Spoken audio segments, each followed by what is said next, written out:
to the Travel Squad podcast. We adventure the world together, one passport stamp at a time. We're here to share travel news, tips, and our own adventures with you. Every Travel Tuesday, we share stories on a variety of topics, including our hometown San Diego, hiking, weekenders, national parks, international getaways, and inspiring you to go on your own adventures, even if it starts with your own backyard. I'm Jamal. Brittanie. And I'm Kim. And we're the Travel Squad podcast. So grab your ticket and your passport. And don't forget your travel insurance. And prepare for takeoff.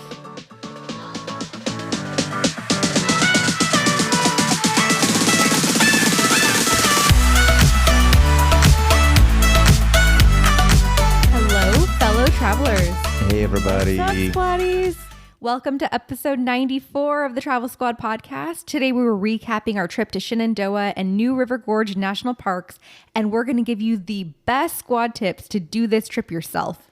Brittanie and I had taken an East Coast adventure back in early May of this year. We did many different things and visited many different states along the way, but the highlight and the main purpose of this trip was to visit these two national parks that Brittanie had just mentioned. And in fact, New River Gorge is America's newest national park, only becoming a national park here in December of 2020.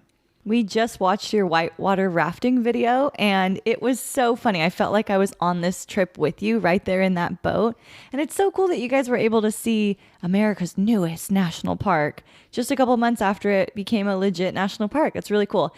And just for everybody listening, this is also my first time hearing all the details of this trip, so I'm so excited. Let's get right into it. Start us off with some of those tips you mentioned, Britt. Yeah, absolutely. So number one tip, as always, is to download offline maps. You're going through some remote regions of Virginia and West Virginia, and it's really important to have offline maps already downloaded to your phone so you can travel safely throughout the states. Did you lose service a lot? Yes, in and out of service between the two states. Okay. And I just want to clarify here real quick before we get on to that second tip. So Brittanie mentioned West Virginia and Virginia for these two national parks. For you guys' information, Shenandoah is in Virginia, New River Gorge, West Virginia. Thank you for that important clarification. It is a very, very important clarification because I don't think we touched upon it earlier. But that second tip for you guys is bring some sunscreen. And the reason for it is you are sun exposed. In Shenandoah here, it's a very nice, beautiful mountainous area covered with lush greenery and trees, but there are certain points, and especially depending on what hikes that you do, that you're going to be sun exposed, so you do want to bring that sunscreen. Yeah, and our last tip is to pack synthetic clothing and socks. When you go hiking, you don't want to hike in cotton because if you get sweaty, then the clothing just stays really wet. And same thing when you're on the river, you want synthetic clothing so that it dries really quickly, so that when you're in the water, you're not super cold. What is a synthetic material? Like wool or polyester or like spandex that dries really fast. Okay. Yeah, and I forgot to mention when I said sunscreen also, realistically, there are hikes at New River Gorge, but if you can't tell from the name, there's a river. You mentioned that we went whitewater rafting earlier. So yeah, you're going to be sun exposed while you're on the water also too. So sunscreen for sure. And yeah, you do not want to be soaked whitewater rafting and then have that cotton material on you just really itching, not drying, not doing anything. It's going to make for a really, really uncomfortable experience. All right, so let's get into it. Tell us about your trip. Yeah, so we're going to go ahead and start with Shenandoah National Park. It was the first national park that we visited on this trip. And like Jamal mentioned earlier, it is located in Virginia. And it's actually the closest national park to our nation's capital, Washington, D.C. How far away is it? Only about 75 miles away from D.C. Okay. So it's a really popular park in that sense because DC is such a huge metropolis area. And so a lot of people from that area travel over to Shenandoah National Park because it's just a hop, skip, and a jump away. So was it really busy there? Well, we went on a Tuesday and we went on one of the harder hikes. And so although it was busy, I didn't feel like that area was super packed. You know what really surprised me about being out there in this area is that I know that the East Coast is really, really densely populated, more so than the West Coast, right? And minus California, but you come to the West Coast and mid-United States and it's really just sparse. So I knew it was really populated in that area. And then I go and It really is, but there's so much lush greenery and natural forest that's around in that area. So as soon as you get out of the metro area, you're really in this rural mountainous region, and that really took me by surprise. So even though it's only like 75 miles from a big metro area of Washington, D.C., you get out here and it's rather really remote and really, really breathtaking, just that disparity between the two. So it makes it unique in that sense. Yeah, and it's a really great day trip from DC. It's also a really good weekend getaway. And Shenandoah is a really long, thin national park, and it follows the Blue Ridge Mountains. And it has so many beautiful features like these rolling foothills, secluded hollows, creeks, forests, waterfalls, and really amazing vista views of the Shenandoah Valley. And one of the major draws to Shenandoah National Park is it has a Skyline Drive, which is 105 miles that runs from the north side of the park to the south side of the park. And it has over 75 overlooks. And it has just like really, really beautiful views of Shenandoah Valley, which is to the west, and the Piedmont area of Virginia to the east. So even if you're not a hiker and you just want to take that really scenic drive, you can get out and enjoy all 75 of those really beautiful overlooks if you wanted to. 75. That'll keep you busy all day. That'll take a long time. I even think driving that 105 mile north to south or south to north, I guess whichever way you decide to enter the park, right? But that's crazy. It's 105 miles, and that's the main road through the park, the Skyline Drive. And the reason for that is if you have the opportunity, you should really just Google Shenandoah National Park and look at the border boundaries of it. It is the longest, narrowest thing that you've ever seen in your life. It's so oddly shaped because if you look into the history of when they were trying to form this park, this was obviously private land owned by people. So they had to do little buyouts here and there, but it really protects that mountain range. But it's just one thin line all the way. So this literally runs through that thin area of the mountain range. That's pretty cool. So when you took this trip, did you guys drive that whole 105 miles? We didn't drive the entire stretch. We drove probably a good 30-mile portion of it. Okay. Which is just as beautiful. Like, I feel like we got a really good experience even only doing that amount. Because the hike that we did, which we're going to get into very shortly here, you didn't access it from that road. It was actually at the very edge end of the park, and you get in there not through a main entrance. And so when we decided that we were going to be driving a portion of this, we actually had to leave the park, go outside of it, and get to the north end, and then come back down to do that 35-mile stretch. So it's really odd. You can't access everything even from that main road. So the most popular destination in the park is Old Rag Mountain. And we wanted to do the Old Rag Mountain hike, which is a 9-mile loop with huge elevation gain. You're hiking about 2,600 feet in elevation gain. And I was reading online that it was going to take anywhere from 5 to 8 hours. So it was going to be a pretty big chunk of our day. And that's why we didn't want to do that whole 105-mile drive after doing that hike. Makes sense. Yeah, it would be way, way too long for that. But like I said earlier, this is in that odd area where you don't access this portion from the main road. And this is the most popular hike, from my understanding, within the park itself. So from the parking lot to start this hike, you just really ascend up that whole 2,650 feet that Brittanie said.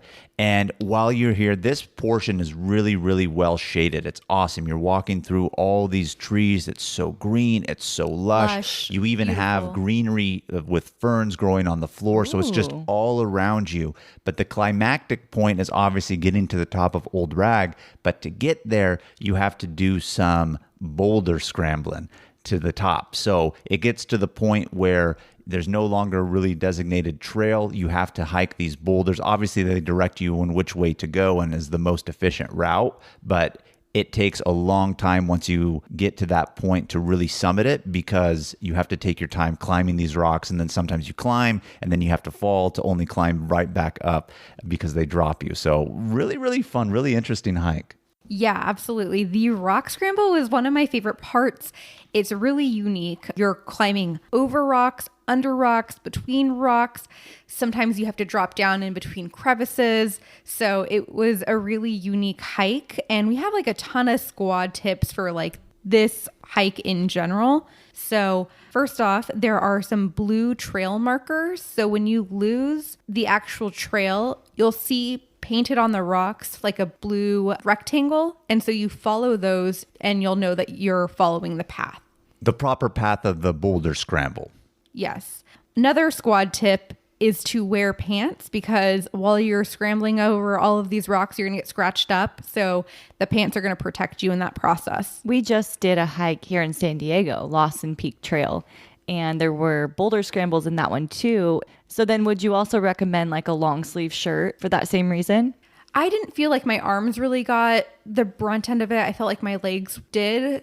A long sleeve shirt would be nice, but if it's hotter or you're hiking in the summer months, I don't think it's absolutely necessary. Yeah, and I think the pants are more essential than the long sleeve, simply because with your hands, you could at least push yourself up and use them as, your prop. But depending on how high you're having to really scramble that, you're going to have to set your knee or your shin down on the rock to get that extra support. And so you kind of want that layer, because that repetitive push off of that many times to the top is going to put some wear on tear. So the pants are clutch. Was this one of those moments when you slap the ass and say good game? Oh, no. Well, I can't wait to get to that part, the episode coming up. But that was at New River Gorge, not here. That's a preview from the video that I watched earlier. Yeah, absolutely. Yeah. And so also hike clockwise. It's going to give you those really amazing views, and it's a shorter ascent to the top. So it makes it quicker in that sense. And then it's easier to boulder and rock scramble in this direction than I feel like it would be in the opposite direction. Yeah. And another thing, going back to what Brittanie just said, we didn't mention about the trail. For the doing it the clockwise, it really is the best route, because once you're done with the boulder scramble and you're at the top and you go down, you are on a trail going through the mountains, through the forest, but at some point you really get to a fire road that they have for service vehicles. That's really part of the trail.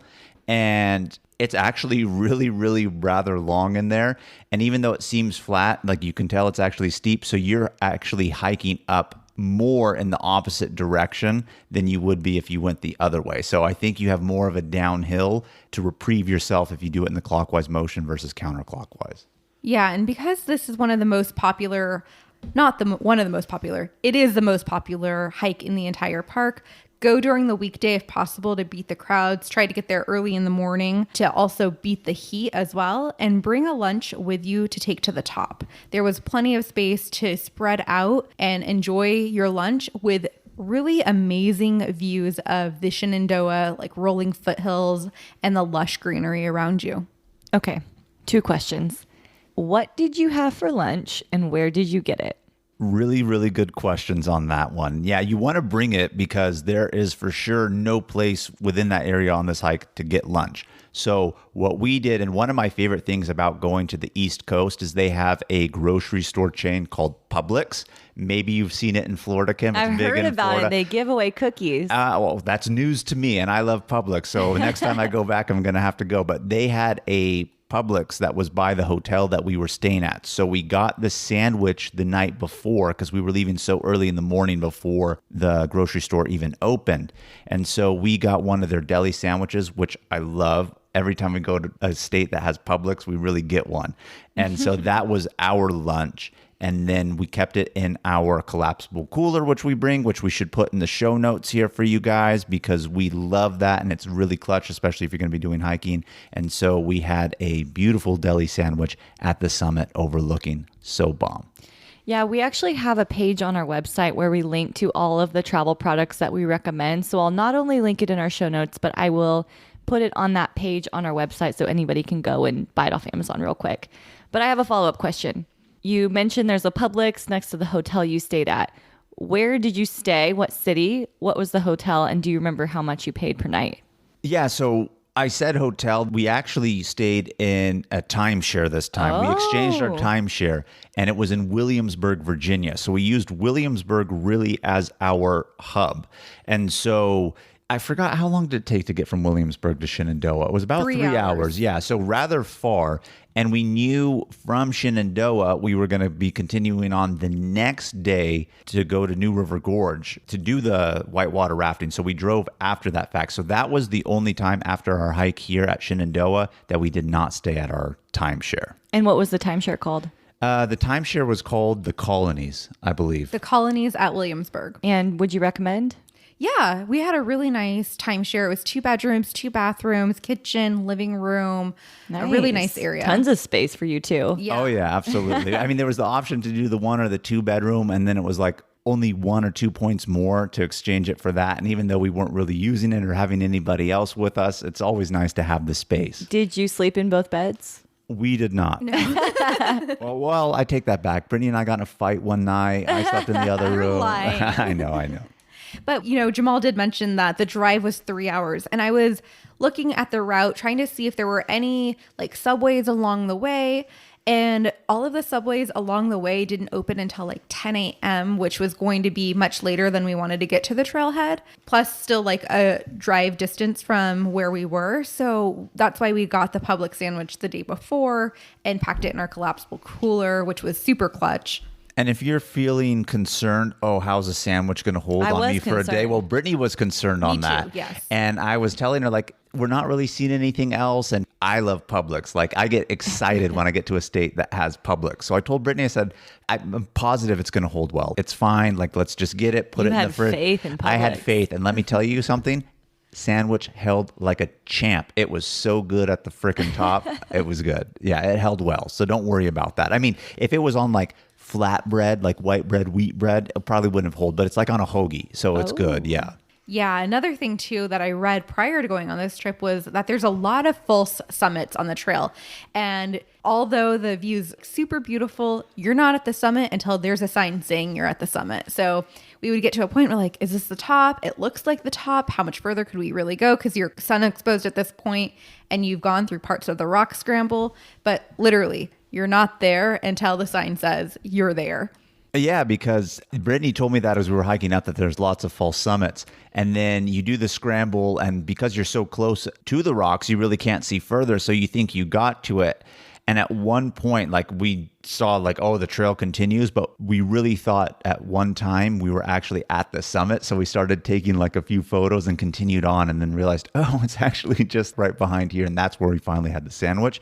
But actually the majority of our photos that we're probably going to post, we were maybe about 0.1 of a mile away from it where we were taking. Did you get a picture of the sandwich?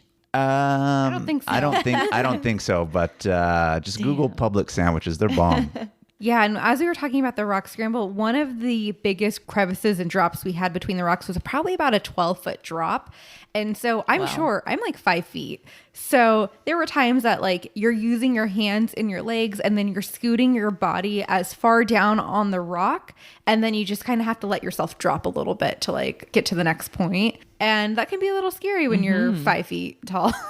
And that's one of the things too, is like, had we done this hike in the opposite direction, I don't know how I would have gotten back up. Like Jamal would have had to prop you up there. Seriously, like it's easier to go down than it is to go up like a 12-foot crevice. Yeah. I mean, that's pretty much Old Rag. We made it to the top. So beautiful. Like I said, the opposite way down that we went, you're going down a trail through the mountains. Eventually, the majority of the way, if you go clockwise here, is going to be that fire service road. It gets relatively flat, so it's nice, but it's still at an angle. So it's a nice reprieve for you. And I think it's best really to go that way for sure. Yes, absolutely. And then when we were done with the hike, that's when we wanted to drive the Sky Ridge Parkway. And we did see some of those overlooks. And we wanted to go to the visitor center to pick up our Christmas ornament and get some souvenirs. And there's a lot of camping in that area. So there was actually a shop next to the visitor center that sold like beer and coffee and snacks and all of that Did you get stuff. anything? Oh, we picked up some beer so that when we got to our hotel in West Virginia, we can crack one. I mean, that was a 9-mile hike, and it's exhausting doing that boulder scramble. Well worth it. But we thought we needed some well-deserved cervezas after the fact, so we picked up the beers there. And for a visitor center to a national park, they were selling it very inexpensively. I mean, they were selling like tall cans for like $2.50. Ooh. Yeah, not too bad. And they had some of their local craft beer in that area there as well. So really good stuff. There's nothing like a hike and a beer that Seriously. goes better together. Yeah, it was so good. So they also had a gas station at the top. And did you hear about the cyber attack on the Colonial? Oh, of course. Yes. You guys were in that? Oh, we were in Yes. that mess. We had issues finding gas. So if y'all don't remember or you don't know what it was, there was a cyber attack on the Colonial Pipeline, which supplies a lot of the gas to like the East Coast states. And so Virginia was one of the most affected states, along with like North Carolina, South Carolina, I think, and into Georgia. Even down to Nashville. I heard. So we get to the gas station and we're like, this is a good place to fill gas because we're going to move on to West Virginia. And it was going to be quite a drive afterwards, like a 3-hour drive. When we were on our way to Shenandoah, it was pretty remote. So there wasn't a lot of gas stations along the way. And we pull up to that gas station and it's shut off. And someone pulls up next to us and they're like, have you heard about the cyber attack? And we're like, what? No. Oh, it just had started. It had just started. Well, apparently it had started a couple days before, but no one really knew about it because there was supply. And then it started to gain news traction at this point. And so I hadn't heard. I mean, we were driving that whole day. We're on vacation. I'm not really listening to the news. So as I'm trying to fill and there's no gas, I'm waiting for Brittanie to actually come back from the visitor center to bring me a Red Bull because I changed my mind. I was like, oh, you know what? I should probably just get it now if we're going to fill gas here. So Brittanie comes out and like, this lady's telling me that there's absolutely no gas like whatsoever. Like there's a shortage, there's a cyber attack. And sure enough, luckily, you know, we actually had service in this area, ironically. So I Google it. And the first thing I see is gas shortages on the East Coast. I'm like, fuck, man, I got a 3-hour drive ahead of me here to get to West Virginia. I already don't really have a lot of gas. So it started to make me kind of like panic in a sense because I was Did you have a freak out? I did not have a freak out, no. But I was like, all right, I mean, we just got to drive. And so the first gas station that we saw as we were leaving the park, not the one obviously by the visitor center, I told Brittanie, I said, oh, I got to fill gas. And there was already a line there of people waiting to fill. So we spent about 45 minutes waiting in line for the gas. And then some raggedy bitch, I hate to use that expression, cut the line and nobody said anything to her. And then she took forever because then she brought out her like gas canister jugs, then filled her own car and was taking all this time, which was rather annoying. Yeah, so we were in it. And, you know, realistically, we're not going to talk about it probably too much more on this portion here because we experienced it more once we got back to like Virginia and did our other stuff, not when we were at the national parks. But there was times where we had to go to like 4 or 5 gas stations before we finally found gas. And if there was gas, it wasn't regular unleaded, it was premium and that was all that was left. Can you use premium in a car that takes unleaded? Yeah. Well, because premium is unleaded. It's just like a higher grade and stuff like that. Wow, what a day to be on a road trip. Yeah, it was kind of, but we got real quick though. I know we're talking about this. I just want to mention on that drive, it's very scenic. And so if you can actually complete it, not going to be doing hiking, it would be nice. If you're lucky, you can catch a lot of wildlife. You can see deer. There's even black bears in that area. We were really hopeful that we would see bear. Even on the old rag hike we did, we saw the sign saying be bear aware. So they're in the area. Did you have your bear spray? We did not have bear spray. No, we've had this discussion before. Black bears don't really concern me to get bear spray, although I say that and, you know, knock on wood, it doesn't happen. That's going to be the one time I get attacked by a bear. It might be a black bear. And then I'll have to take it back. But you can see amazing wildlife. And that's all I just really wanted to say because I don't think we touched on that. About the gas, though. I can imagine West Virginia has a lot cheaper gas than California where we live. What was the gas price like there with the shortage? Well, the governors of those states declared a state of emergency. So when they do that, technically people can't raise the prices to price gouge on you. So they actually stayed the same. And I think the average gas price was around like $2.50 to $2.70 is what we saw. Yeah, it wasn't too bad. Nice, because we're over here at like $4.70. Yeah, sometimes I think the highest we saw was actually $2.99, maybe $3.15. It was like it was in the threes for sure. Well, low threes, but consistently, I feel like most of it was around $2.99. We find it in the $2.75 range, though. I think that's such a good squad tip for someone looking to do an affordable road trip. If you want to fly somewhere and then rent a car, choosing a place that has cheaper gas, you can see more for less. Absolutely, you can. And so from this point on, we were, again, driving to West Virginia. We had just filled gas after waiting in that line. And we thought to ourselves, okay, we should be fine in West Virginia because West Virginia shouldn't be affected. They don't receive their gas from the Colonial Pipeline. But where we were staying was so close to the border of Virginia, like 5 miles over, that everybody there had a panic. So we were able to get gas, but one location was out, and then the Walmart gas station was the only one that still had gas, but it was premium only, I think, There was at that two gas point. stations out. Yeah. And then the Walmart only had premium, and we're like, we'll take it. So the panic buy came into states that shouldn't have even been affected. Did we learn anything from the toilet paper shortage? No, we did not. People were putting gas in plastic bags. Like, did Oh you my see God. those memes on the internet? Like, people were putting gas in totes, gas in plastic bags. Like, they were just putting gas wherever they can put it. And now there's going to be a gas surplus. I know. Well, they said if people weren't panic buying, there would be no gas shortage. If people were just buying it at the rate in which they needed it, they'd be fine. But because it got out on the news, then it just created the whole panic and onslaught. I saw someone with their, what's it called? Their lawnmower in the back so that they could fill like the lawnmower tank with gas. And I'm like, Because it's going to be really important to mow your lawn in that moment. And maybe they thought it's something to hold gas and I could siphon from here. I don't know. But yeah, people were getting crazy out there. I mean, you didn't really know what was going to happen with that ransom attack. And luckily, the company, they actually paid over $4 million. In Bitcoin, nonetheless, I heard. It's crazy. oh shit, wow. Learn a lot from that. Hey travelers, let's take a quick detour to talk all about our travel itineraries that we've created just for you. We now have 6 different trip itineraries. 1 week in Kauai, An American Southwest weekend or road trip. A week in Yellowstone and Grand Teton National Parks. a road trip adventure featuring all 3 of Washington State's national parks, Big Island, Hawaii, and an Arizona road trip that features all 3 of Arizona's national parks. We are obsessed with these. These itineraries are 20 to 30 page PDF guides with every detail of the trip laid out. We're talking where to fly into, the exact route to take, where to stay, park entrance prices, where to eat, and driving distance between attractions, plus what things to see and do, even the hikes we recommend and their mileage and the time to allot for each one, and so much more. We have story highlights on our Instagram at Travel Squad Podcast where you can see the full guides. We've done all of the research and have taken these exact trips, taking out all of the guesswork from the planning. So all that you have to do is show up and have fun. Purchase your comprehensive Travel Squad podcast itinerary on our website at travelsquadpodcast.com. Best of all, they're on sale right now for $30.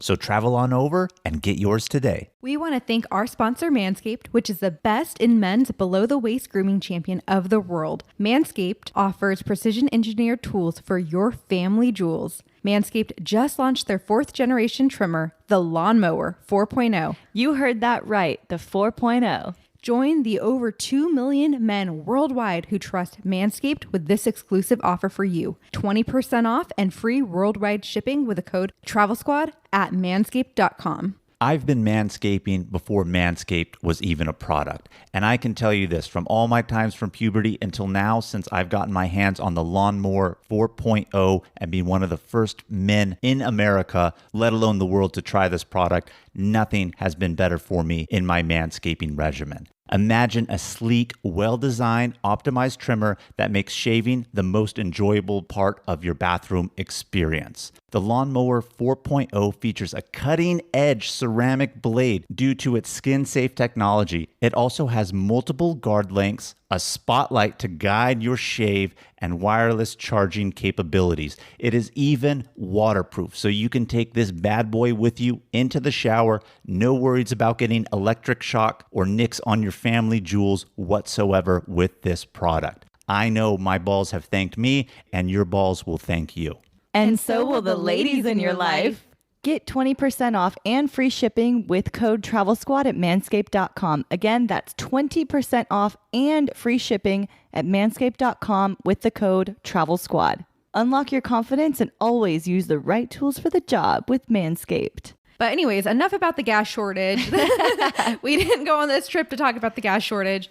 So we did make it to Lewisburg, West Virginia, and that was where we were going to stay for our adventure into New River Gorge National Park. And did you stay at a new place, not the timeshare? We didn't stay at the timeshare since it was farther away. We stayed at a hotel. We stayed at a Holiday Inn that had a breakfast buffet. Oh, It hell was legit. yeah. Yeah, so Lewisburg, like I said, was about like 10 miles over the border from Virginia into West Virginia. New River Gorge is about an hour drive away from here. Mileage wise, it's actually relatively close. It's just because the highway that you have to go on is not like interstate standards, right? It's not like a double lane. You're going through mountain roads. So mileage wise, not too far away. So we thought that this was a good spot for us. Okay, and you have to take us through the spread. I've got to know. I haven't seen a breakfast buffet in years. Oh my God, they had a lot of things. They had one of those automatic pancake makers that makes 2 pancakes in less than a minute. You know what They're the perfect size. Yeah, you know what the best part about that was, Kim? You weren't there to steal my pancakes like you did the last time we had that pancake And then maker. have the dough run out on you. Yeah. They also had like yogurt, cereals, oatmeals. They had their cinnamon rolls because Holiday Inn always has their cinnamon rolls. There was fruit. There was a lot of There was the veggie omelet. the and veggie then omelet, the cheese omelet, the turkey sausages. Yeah, there was a lot of good I think options. I just might have to go and just stay there just for this. You know, Holiday Inn, I feel like has a pretty consistent breakfast buffet spread. I feel like a lot of the times that we've stayed at a Holiday Inn and they've had a breakfast buffet, like 90% of the stuff that we just described, they always have at like Yeah. the other ones. Maybe there's like 1 or 2 rotations on something. I've seen all of that before at the Holidays Inn that we've stayed at. Yeah. Oh, that's amazing. So I had to post a story and it was like rare sighting breakfast buffet. I will have to add it to our highlight on our page for the breakfast buffets. Yeah. So this national park wasn't on our original itinerary. We knew in advance we were going to Williamsburg. We were going to use it as a hub and all of that. And Shenandoah was on our original itinerary. But New River Gorge National Park wasn't. And Jamal had actually said, I don't think we're that far from New River Gorge and its iconic bridge that spans the river. And we looked at it and we're like, no, it's too far away. But the moment it became a national park back in December 2020, we're like, we're going to find a way to add it to this itinerary. Like we have to. Yeah, because if we were to drive from Williamsburg to here, it's like a 5-hour drive. And I don't mind driving a lot in a day. And we did a lot of driving for other stuff that we did on this trip when we went to DC and Maryland and whatnot. But none of them were really, 5-hour drives. And so, like Brittanie said, we had that whole conversation, but it wasn't a national park because this trip was planned like from July or August of last year. We had made plans that we were going to be going here to Williamsburg and You Shenandoah. booked this trip 10 months in advance? Oh, yeah. Wow. Yeah. And so did you have to change your dates to extend to go to New River Gorge? No, No, so we had some like wiggle room in our original itinerary, and we had originally thought we were going to pop down in North Carolina, and instead we didn't do that and went to West Virginia instead. Okay. yeah. So once this became a national park, we're like, we're adding it to the itinerary. We've got to go. And that's why this is the one night we did not stay at the timeshare. We're like, all right, we have to get a hotel. And we made it work. And it was really, really fun. So again, it's about an hour drive from Lewisburg here. And it's still so new. None of the signs there even really say national park. It was a national river and national like recreation area, but it's so new. Nothing says national park still, but they do have a visitor center because it was still under the jurisdiction of the National Park Service. And the visitor center, I would highly recommend going to. Not that the visitor center itself is spectacular, but there's a walkway bridge that they build on the side of the mountain that gives you amazing views of this bridge that spans the gorge and the river. And it's so iconic. I think it's like the largest arched bridge in the Western Hemisphere and super, super tall, super beautiful. Third highest bridge in the United States in general. It was giving me vibes of Big Sur. Yeah, it does kind of have that feeling. But this does span the river. And the reason why it was created was to reduce a 40-minute drive down these mountain roads. Just to get to the other side. To get to the other side to under a minute. Nice. So it really helped the local population. I think they built this in the 70s, right? The Yeah. bridge in the 70s. And it's an actual bridge you can drive Oh, on yeah. now. Oh, it's really cool. If you go online, they have certain events on this bridge where they'll close it down. They'll actually put vendors out there. People Oh my can God, walk cool. across, like on the anniversary of its opening date. I forgot what that was. There's like a annual bridge date. So they like shut the bridge down and they have all these vendors And out there and you can walk it. Yeah, and they'll have people base jump off of there down the river and then land onto the side. Oh, I knew of that. They told us that when we were there. And then I just came across a video when we got home that I sent to Brittanie on Instagram of someone being launched off a catapult from the bridge, doing his base jump and just popping his chute. And I sent that to Brittanie and she's like, fuck no, I would not do that. That's crazy. I've seen experiences where they'll do like pop-up dinners with these huge long tables on bridges like that. And I've always wanted to do something like that. This bridge would be beautiful for something like that. Yeah, and I feel like it has the adequate amount of space to do that too. And this bridge is one of the most photographed places in West Virginia because of the beauty of the bridge and then the surrounding area with the river flowing underneath it. Do you think there's a lot of other competing beautiful sites out in West Virginia? How was it there? West Virginia was beautiful. At least the area that we saw of West Virginia was really, really beautiful. I bet you it's beautiful in the fall. Oh, yeah. Everything was just so green. So green. So, yeah. So green. I imagine that's like red and orange and brown and green. Oh my gosh, the fall. Gotta go. So when we were thinking about New River Gorge National Park, we were like, what should we do? And it's like, when you go to the Grand Canyon, you can't go to that area and not see the Grand Canyon. And so this is called New River Gorge for a reason. So we were like, you know what? This area is known for whitewater rafting. We have to book a whitewater rafting adventure. And I am so glad we did. Can you believe it? Brittanie said no hike. A whitewater raft instead, because there's hiking in the area, and supposedly there's this one really good hike that will give you amazing views of the bridge. I forgot what it is called, so for that I do apologize, but if I'm being completely honest, I would not do any hiking here. If you have limited time, you need to do the whitewater rafting if you're going to do one thing. So I had looked up some companies and we settled on a company called Adventures on the Gorge. And I wouldn't say we settled. We were stoked with our experience. It was amazing. And they actually have a whole like recreational area where they have like cabins and they have a gift shop and like a little restaurant and a bar, and they have a pool, and the pool has a deck that has amazing views of the bridge from their area. So it's a really good spot in general. And their experience and their hospitality just was amazing. Like it was over the top. It was more than I was expecting. What was the cost? We paid about $110 per person. Okay. And what did that include? So it included your raft, all of your gear, and the 4-hour adventure on the water plus a lunch. Ooh. Well, you shouldn't say all the gear. It included pretty much everything you would expect. However, when we were there, even though it was in May, it should have been warmer. They were telling us it's unseasonably cold, but they go rain or shine. I mean, you're going to get wet anyway, so they don't care if it's raining on you, right? They don't care if it's snowing.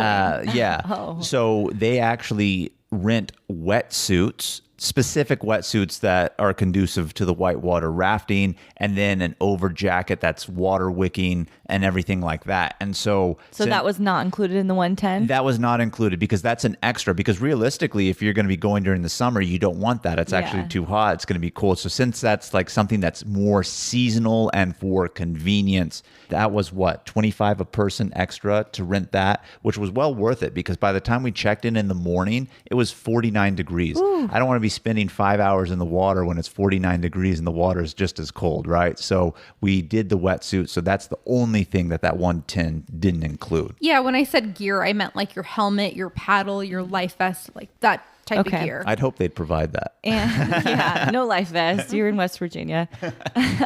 So you booked it direct from them, not through like Viator or something like that? Direct through them, yeah. Okay. And then what did they give you for lunch? So they had a little spread where you can make your own sandwich. How was the sandwich as compared to Publix? I mean, I don't want to knock on this because I enjoyed Adventures on the Gorge so much. Like Brittanie said, the hospitality and everything was just so great. But you cannot compare the sandwich they provided me on the banks of the river here to a Publix sandwich. I'm just going to say that. But in general, I was stoked with it. They had a whole selection of meats, your breads.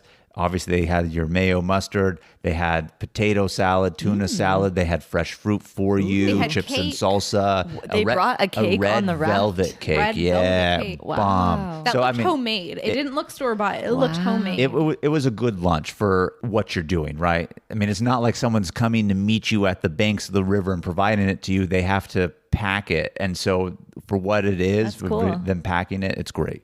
Yeah, and I do have some squad tips for y'all.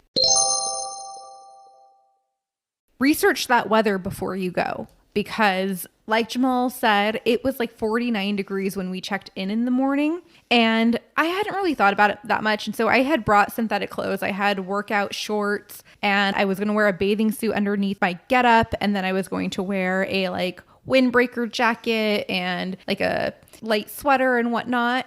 And when we got up to the point where we could check in, we said, do you think this is enough to wear? Like, do you think we're going to be cold on the water? He said, ma'am, I would wear everything you're wearing plus a wetsuit. Ooh. So I was like, all right, I'm pretty ill prepared. So I don't think we're ill prepared. I think, again, unseasonable cold weather for the time that we were there. I mean, if you're going earlier on in the winter or fall and it's that cold, then yeah, maybe you would have been unprepared. But Were you guys fine though with like you're actively paddling, and I saw your face in that video and you were getting it. oh, I was trying to get it. That's for sure. Were you warmed up or were you still cold? No, when you have the wetsuit, you're good. You're Okay. good. yeah, I think the wetsuit, if I hadn't had the wetsuit, I would have been miserable. It was a really nice addition. Okay. And then another squad tip is to make sure you bring a towel and a change of clothes to leave in your car so that when you get back, you can change right away and get warm, because sometimes the water was warmer than the air on the river because there's like that wind factor and the wind chill. And so once you're just kind of sitting there and you're not actively paddling, you do get a little chilly. The experience you're going to have is so great. Like, they don't expect any tips, but it's nice to tip your guide because you do build like a personal relationship with your guide. You're with him for 4 hours during the day. You have a really awesome experience. So it's always nice to end on that. Absolutely. But, we first got there at 10 a.m. because that's when they wanted us to go ahead and check in. But realistically, you get there at 10, you're not going to be in the water at 10. By the time they give you your safety demo, explain the whole situation to you, make the mood a little bit lighter with jokes, even though they're telling you that possibly you can die here, which I don't say that to scare you. I mean, that's the reality, right? Anytime you're on water, I mean, you go to the beach to go swim in the ocean, you could die, right? I mean, so they have to tell you this stuff. So they make it really informative, fun, and light, but they make you feel safe because realistically it is safe. They're very well trained. And you get there, then you have your ride on the bus, which takes about 30 minutes to the point on the river where we're going to go ahead and launch. And then you're on the water for about 4 to 5 hours. That includes your 45 minutes for lunch. And then you end. And when you end, they take you on the bus back. They provide drinks for you at the end. What kind of alcoholic beverages, Alcoholic Kim? drinks. Ooh, Alcoholic beverages. What did Yeah. they have? Oh, they had tons of stuff. I got a tall can of Sierra Nevada. They had beer and all sorts of stuff. I think they even had like a mimosa Like mix. canned mimosa Yeah. mix and whatnot. So they take care of you at the end. So all around great experience. But why don't you tell them a little bit of like what happened on the river, Brittanie? Well, before we even get on the river, Jamal was saying we were driving in that bus and Ray, the main guy, he was just cracking jokes left and right on like, if you fall out of the boat, how to get back in. And How do you get whatnot. back in when you fall out? So he was saying like, you basically have to grab on the boat and then use your strength to pull yourself up and just kick your feet constantly to try to like anchor over. And then someone in the boat can try to pull you in. And he was saying, and when you pull them over, you slap their ass real hard and you say, good game. Because if you add the good game, that's how you avoid sexual harassment out in West Virginia. Nice, nice. And so there was one point, I was telling you this, Kim, when we were watching the video. We were fortunate enough that no one really fell out, but they gave us opportunities to get out of the water and just like float down. And Brittanie partook in that along with someone else who was in our boat.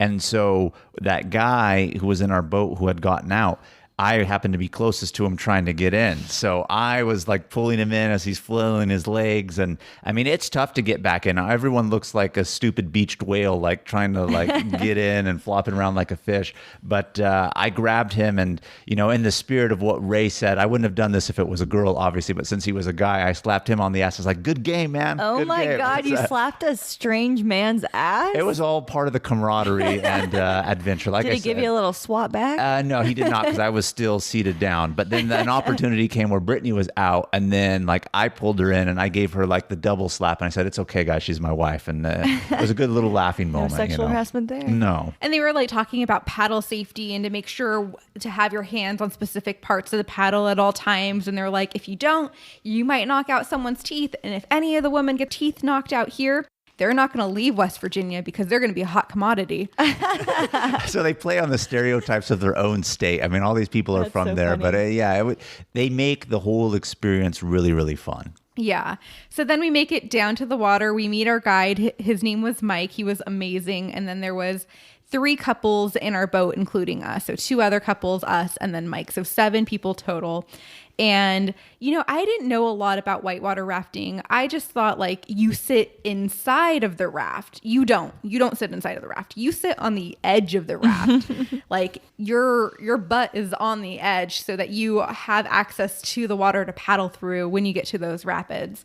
And I also didn't know that you were actively paddling hard through those rapids. Like I thought, and this is my like naiveness and whatnot, not knowing the experience. I was like, you know, like when you go through the rapids, like we're just going to be riding these rapids. No, you're fucking paddling as hard as you can. If you don't paddle, the rapids are going to win, and it's going to like just shoot you all around. So the paddling actually keeps you on trajectory as much as you can. I mean, nature's going to win in a sense, but this really helps keep you straight. And on top of that, believe it or not, the paddling and actively doing it, like when you have your paddle in the water, it keeps a second point really on your body like anchored in, because you have that type of resistance. So they're like, you have to paddle for 1, safety, and 2, this will actually help you from falling out potentially, because you have like a form of resistance. But they also tell you, okay, you're on the edge. There's certain spots in the boat where you tuck in your heel and your toes to kind of like anchor yourself in and brace. So they'll tell you when you got to brace, how to do it. So, I mean, it's really comprehensive. You're not just being thrown out into the wild in a sense. We have some video footage, like we talked about, of your experience whitewater rafting, and we're going to put it on our YouTube at Travel Squad Podcast. So go subscribe now so you can see the video. But as I was watching this, I am shocked that you didn't fall out. You guys are just like going up and down, and waves are crashing over, and you're like underwater. Like, how did you survive this? I think it was through like the active paddling, and then our guide was so great. Like right when we started and we were on calm water, he practiced some drills with us. Like, these are the commands I'm going to give you. So he'd be like, paddle 2 strokes forward, paddle 1 stroke back. And then he was just like guiding us. And then before the rapids hit, he would say, okay, this is how we're going to enter the rapids. This is our game plan. If anyone falls out, this is what you're going to do. You're going to go to this area. We'll come back, and then, you know, you'll be able to swim to us. So it was a lot of prep talk and really good guidance from Mike. Yeah, I mean, each rapid that you come and approach, because it's not like it's continuous rapids. There's calm, and then they range from class 1 to class 5. So really mild ones to a lot more, you know, intense ones. What's the top class that a rapid can go to? I think he said 5. I think they have some places and other spots where they have like a special rating of like a 6 or something, 6+ that he said. I don't really remember, but he said that's so rare. Like true standard is like 1 to 5. And we went through a lot of 5. Yeah, and they know every rapid that's coming up, the They have name, names. where the rocks are, how the water's supposed to move. So each rapid that you come across before you go through it, they'll give you that briefing that says, like, here, this one, if you fall out, you need to go to the right. If you fall out, you need to make sure that you go to the left. And so you always felt that comfort factor because, 1, they know what they're talking about, and 2, they're advising you, like, should this happen, this is what you need to do. So you really, really feel safe. Yeah, so Jamal was mentioning the class of rapids 1 through 5. So when we got to one of the first sets of rapids, they were pretty easy. It was like a class 1. And Mike said, it's a swimmer's rapid. If anyone wants to get out of the raft and swim these rapids, like, go ahead and do so. And it was pretty early on in our adventure. And I'm like, I was getting real FOMO. Like, if I don't do it, like, am I going to regret not doing it? Someone else in our boat was like, I think I'm going to have to. I looked at Jamal. Jamal's like, you're fucking stupid. I'm not getting in because it looks cold. Well, that's not what it was for me. But finish what you're going to say, and then I'm going to have to defend myself because Brittanie, yeah. So when the other couple in our boat committed to getting out, I was like, yeah, I'm definitely going to get out and swim the rapids too. Because, like, when else am I going to have this experience? You basically swim through them instead of riding them on the raft. Yes. Okay. So he said, when you get into the water, put your feet out in front of you, lay on your back, and just float through them. And so I'm like, okay, no big deal. It's just like, lying in a bathtub and floating, right? But no, even these class 1 rapids, the waves are crashing on your face. And when you get in the water's cold. It's probably like 50-degree water, if not cooler. Although you are wearing a wetsuit and that helps you, there is still some like shock factor because your face is exposed, your hands are exposed, all of that. So when I first got in, like, you kind of like gasp because you're like trying to breathe. And then all of this water is like pouring on your face. And so then I realized as I swam through those rapids, as fun as it was, I was like, I can't fall out like throughout the rest of this because I can't imagine falling out in class 3, class 4, class 5 rapids. It would have been crazy. Yikes. But don't you kind of get hit by rocks?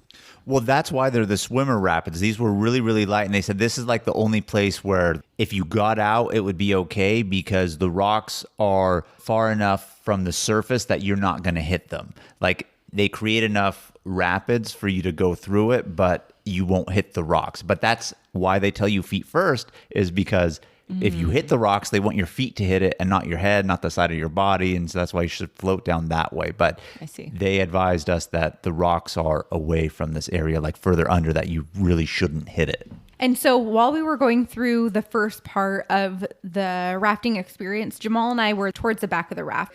There was 2 couples sitting in front of us and Mike was at the very end. And then we made it till lunch. And right before lunch, our raft almost flipped. Like, we were vertical up in the air. We got that on video. It looked like we were going to flip in that one. And Mike and everyone else that was watching us also thought we were going to flip. Is that the one where Mike in the back goes like completely under? No, that was somebody else that you had saw. So when Brittanie said there were 7 of us in the boat, like the 3 couples, including us plus Mike, there were more people on our tour. There were 2 other boats that were full. So the guide that you saw that went under in the back, and that was somebody else. I forgot what his name was, but that wasn't our guide, Mike. We kind of dropped down. And so everyone in the front like moved forward. So all of the weight was like going down. And then Mike was popping up in the back. Oh, that's where you guys all tumbled onto each other. Yeah. And the guy broke his oar. Yeah. And they tell you it's actually a paddle, not an oar, Kim. I have to throw that out there. But yeah, there was so much pressure from all of us falling in on each other. He hit it on his girlfriend who was with us, and he busted his paddle. See, I watched the video, and I feel like I was on the trip. Yeah, you were. But I want to go back real quick and defend myself. And Brittanie was saying, oh, it's too cold for Jamal to get in the water. No, that's not what it was. He's having a freak out. No. I just need to defend myself. I had this conversation with Brittanie, which is funny because the couple in front, the one who broke his paddle, he was the one who was thinking first, like, oh, I should get out. And then when he decided that he was going to get out, his girlfriend did. And I told Brittanie after the fact, it was funny because I could read Brittanie's facial expressions pretty well, I would think, and hope after 14 years that I could figure it out. And I watched her whole mental thinking process unfold through her facial expressions. It was like, oh God, should I get out now? And then like I could see her getting the FOMO, but the thought process was, do I want to get wet this early? Like fully wet? And I knew it. I watched it and I told her what the breakdown was. She said, yeah, that's true. But I did not get out because this was still like right when we had first gotten in. And like I said, we got onto the water around 11:30. So lunch was sooner around the corner than not. And I said, I don't want to be soaked wet for lunch. So I'm not getting out. And then our tour guide, Mike, he even heard me said, that's actually a really, really smart idea. So I didn't get out because I didn't want to be soaked for lunch. I didn't want to be wet and uncomfortable for that. That was my main reason. Were there other opportunities later on after lunch to swim through the rapids? Not to swim because it isn't voluntarily safe to swim through the rapids. There were no more level 1. No. I mean, there was level 1s, but not the ones that like you should swim in because the rocks are more exposed. I mean, if you fall out, it is what it is, but to just voluntarily, they say like, no, right? But there was an opportunity in the sense that after lunch, they pulled us over to the side of the river in a calm area, like right before rapids, where there's a jumping rock. So we went to this rock and everybody decided to jump. It's like 20, 25 feet up. And we get out of the rafts on the side, hike up, and then we were able to just jump into the water. So I partook in that. It wasn't not wanting to get cold. I didn't want to be uncomfortable for lunch. I also partook in that. And after lunch, we got to switch who rode in what area. So Jamal and I got front of the raft. We were up front in all of that action. And I felt like that's when we hit more of like the class 4, class 5 rapids. So we were really getting pelted with like that water. And it was a crazy, really fun experience. It was super exhilarating. So you guys were in the back at some point and then you were in the front. Would you say, like, where's the most ideal spot in the raft? Gosh, I really don't know if there's a most ideal. It depends on what you want, quite honestly. I mean, the front is fun because you're seeing it, especially when you have like the big dips that come and then you can actually see down there. Yeah. So like I said, it depends on what you want. In terms of like ideal, I think it's a crapshoot. By ideal, do you mean less likely to fall out? I think anywhere you are, you're probably likely to fall out depending on. So, but in terms of what you want to see, I think the front is fun. What about least scary? Least scary, I would probably say maybe in the middle. All right, that's where you'll find me. Kim's in the middle. You have middle. someone like in front of you, you have someone behind you, like you're kind of like secure in there. You can kind of pretend to paddle, but If you don't paddle, you're going to get hollered at by your guide. I can tell you that. So it was a lot of fun. We had a really amazing experience. It was like when we had gone to Shenandoah, I was like, this is a really awesome trip. Like I love the hike. And then Jamal at the end was like, which national park did you like more? And I was like, definitely New River Gorge because it was just such a unique experience. I love national parks. There's so many cool things you can do. Like I naively in the past thought it was just hiking and mountains, but it's not. You can go snorkeling, you can go cave exploring, you can go whitewater rafting. It's insane out there. You go to bathhouses. Oh yeah. Oh my gosh. God, I just want to go to a national park now. This was a really fun one. I enjoyed it. The scenery out there was great. The whitewater rafting was amazing. I told this to Brittanie. I mean, it's so stupid. We grew up close to Sacramento. We have the Sacramento and American River. The American River is more known for its whitewater rafting and good ones. And we never did it. And we lived right by it. I did when I was a kid. I remember having a really crazy time out there with family. Yeah, see, I never done it. And it bothers me. Like I lived by it the majority of my life and never did it. And it's so fun. We did do Cache Creek's rapids, and those are insane. Well, those are pretty insane, but we didn't do it whitewater rafting. We were stupid. I mean, I don't know how you did it, but I've mentioned this to you guys before. I don't know if I've ever said this on air. I would get inflatable tubes that you could get like at Walmart, Walgreens, or Target. Yeah. That should be for pools. You know what I mean? For nice calm water. And then we took these out onto these big rapids out there and went tubing down the river. And I've had instances where it's cheap plastic and it popped Half on me. of them would pop. Yeah. And then your ass is scraping on the rocks because it's so shallow. Yeah. I don't know how I survived that. Let's put it that way. That was crazy. That was prepping you for New River Gorge. It was. Yeah. And so one of the awesome things too is like when you get towards the end, we actually floated with our raft under the New River Gorge bridge, which was pretty cool to see. Cool. Like that aspect from the water and looking up at it. And then we docked really soon after that. And like you help load up your raft and they get it all deflated. And then you load up on a bus. As you walk up the bus, there's a big ass cooler filled with beer. That's a sight to see. So like you're just like, yeah, I made it through the day. And what's really cool too is like the camaraderie with your group. Like you've never met these people before, but you're having a lot of fun with them. And every time we like made it through a rapid, we would all put our paddles up and do like a paddle high five. And we're all like cheering each other on, and then like we get to enjoy these beers with each other at the end. Yeah, and our guide, it was funny. As soon as we got on the bus, he said, drink up now as much as you want, because as soon as you get back to the base camp, he said that's when you got to start paying for it. Because like I said, their whole area is really like a resort with the cabins, the restaurant, bar, everything. So you'll buy it at the bar if you want, but they're like, get your fill now. I wish I could have, but we were driving after that back to Williamsburg, which was a 5-hour drive. So I only had the one. And then we ate at the restaurant and had dinner after the fact while we were waiting for that video to be edited of us whitewater rafting for us to check out. So that was our experience, and it was amazing. Yeah, so we had dinner up at the bar, and they played the video for us so that we could all see, and like everyone kind of sticked around to watch the video, and then Jamal and I left to go back to Williamsburg that night. That's fun. It was super fun. I had a great time on both these national parks. Really, really unique, both of them. So New River Gorge, you guys did this whitewater rafting. Did you just do one day there, just this? Yes. What else is there to do there? Lots of hiking. A lot of people also go rock climbing or bouldering and like free soloing because there's really big cliffs to go into that area as well. But so if you could do it again, would you have wanted more time there? Yes, I would have liked more time to go hiking there. Like I said, if you could only have time for one thing, you got to do the whitewater rafting. I would hike there if I had more time, but that wouldn't be my priority over whitewater I'm rafting. surprised you guys didn't get up at like 3 a.m., get a hike in. Oh, no. Definitely didn't. Well, after that 9-mile hike the day before at Shenandoah, negative. You know, I don't know if I'm proud or disappointed, but I heard you guys slept a lot on this trip. So not these 2 days, but the day that we left New River Gorge. So that night after we were at the bar, watched the video play, Jamal and I had a 5-hour drive back to Williamsburg.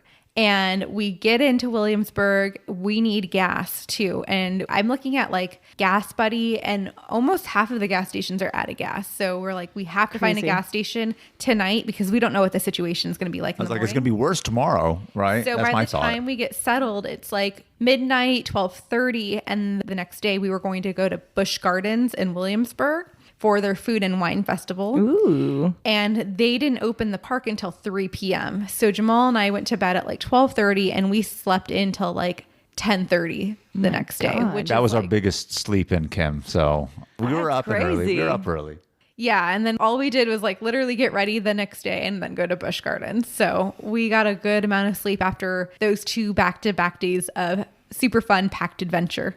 One thing I just want to say last real quick about New River Gorge. It was funny talking to our guide and other people in the area. I mean, again, it was a national river, national recreation area, again, still under the jurisdiction of the National Park Service before it became a national park.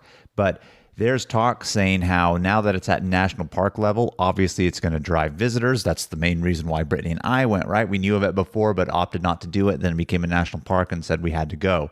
So they are concerned with the influx because they're saying as a town and in that area, they're not really ready in terms of like enough hotels, enough restaurants, enough other stuff. So if you go soon and there's that influx, just, be patient. The city, this came unexpected legislation in December. They just kind of really threw it in. So they're trying to figure it out themselves on how they're going to do, but all around really fun in that area.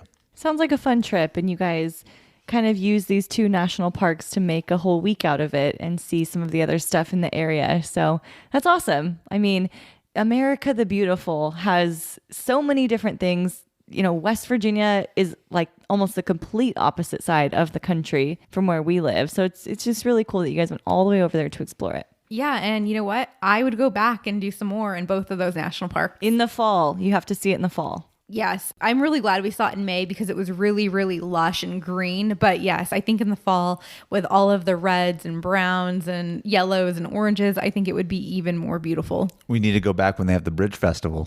Oh, hell yeah. And we could watch people being catapulted off and do some base jumping off of it. Maybe you'll even try it yourself. I don't know about that. Apparently, too, there is a way to do like a catwalk underneath the bridge on like the steel ramps, I guess, or the steel structures. You can be strapped in and do like a catwalk across the bridge. Ooh. Oh, yeah, that was one of our thoughts of what we were going to do also. And my God. Obviously, we didn't do it. It wasn't going to be that or whitewater rafting. We were going to do that and whitewater if we could sneak in the time. We just didn't have it. So if you don't want to be that adventurous, you can walk across the bottom of the bridge, have a straight view down. I don't know which one's more adventurous. Hard to pick at this point. All right, so we don't have any questions of the week officially this week because we had a lot of questions come through as you guys were documenting this trip on our Instagram at Travel Squad Podcast. And so I was asking some of those questions as we were going through. So any last words before we close this one out? I just recommend that all of you guys go enjoy both of these national parks. They're not far from each other, and just see what Virginia and West Virginia have to offer. Yeah, I love California. Love growing up here. I'm fortunate enough that we've actually traveled a lot within the United States, but other than New York and Florida, really haven't done some East Coast exploring.